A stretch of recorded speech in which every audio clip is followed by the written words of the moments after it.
गहराइयों से अहले कराची को मुबारकबाद पेश करता हूं। मेरे मोहतरम दोस्तों, हमारे आईन का एक बुनियादी ढांचा है और जब भी आईन के बुनियादी ढांचे को तब्दील किया जाता है तो उससे आईन टूट जाता है।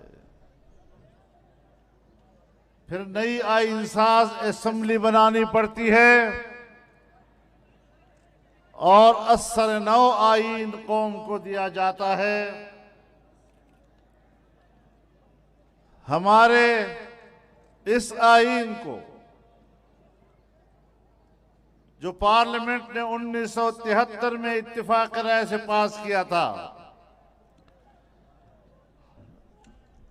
उसकी बुनियाद 4 चीजों पर रखी गई थी। एक ये कि पाकिस्तान इस्लामी मुमलकत होगी,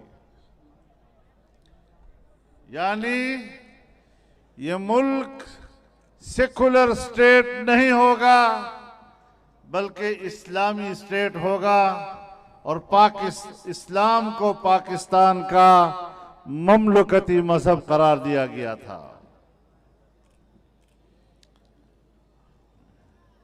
इसका बुनियादी ढांचा ये है कि पाकिस्तान जमहूरी मुमलकत होगी और यहां कभी आमिराना हुकूमत नहीं होगी।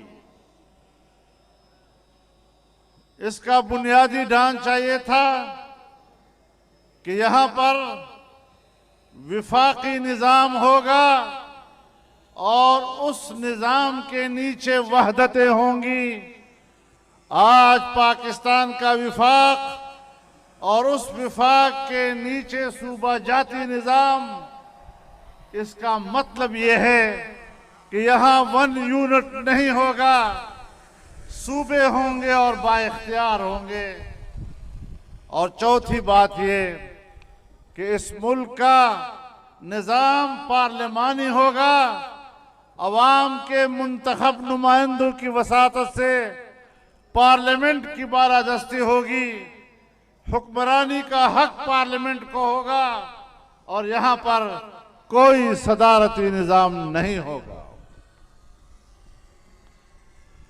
जब 18वीं तरमीम के लिए कमेटी बनाई गई तो हमने सबसे पहले यही मुतालबा किया कि आईन के बुनियादी ढांचे का तयन किया जाए। चुनांचे पूरी कमेटी ने इन 4 नुकात के ऊपर इत्तेफाक राय किया और उसके बाद दफावार आईन